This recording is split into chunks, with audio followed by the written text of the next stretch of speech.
J'inviterai maintenant M. le député de Roberval. Oui, merci, M. le Président. Je suis très heureux d'être associé à cette déclaration car je suis persuadé que la forêt est la plus belle richesse des Québécois et des Québécoises. Malheureusement, beaucoup de gens ne le savent pas, mais le Québec est d'abord et avant tout un immense territoire forestier. Parce que globalement, la majeure partie du territoire québécois est couverte de forêts. Je crois que nous devons en être fiers. Parce qu'entre autres, le bois est une ressource noble, écologique et renouvelable.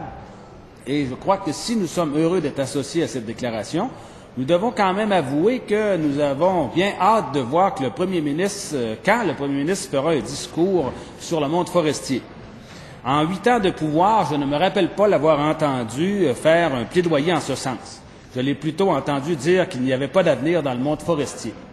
C'est malheureux parce que dans les pays scandinaves, on voit régulièrement le chef de l'État faire des discours élogieux sur le monde forestier.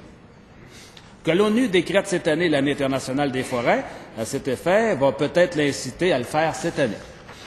L'aménagement durable de nos forêts et l'utilisation du bois dans la construction doivent être au cœur de nos préoccupations, tant présentes que futures. Parce que non seulement ces deux mesures permettent de mieux soutenir l'économie du Québec, mais parce qu'elles permettent également de réduire sensiblement notre production de gaz à effet de serre. C'est dans ce sens que nous avons déposé un projet de loi sur l'utilisation accrue du bois dans la construction. Et alors que nous nous attendions à un accueil très favorable, nous avons plutôt fait face à un non catégorique sans plus d'explications.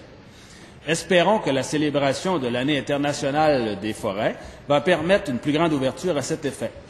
C'est bien de célébrer une année internationale, mais c'est encore mieux lorsque des actions concrètes y sont associées. Prochainement, le premier ministre va faire un nouveau discours inaugural.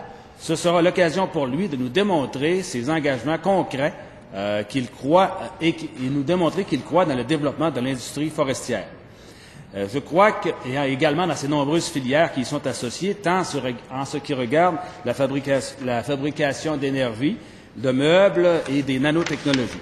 En conclusion, Monsieur le Président, je vous dirais qu'il ne faudrait pas qu'en cette année internationale des forêts, que les régions forestières fassent une fois de plus l'abandon par le gouvernement.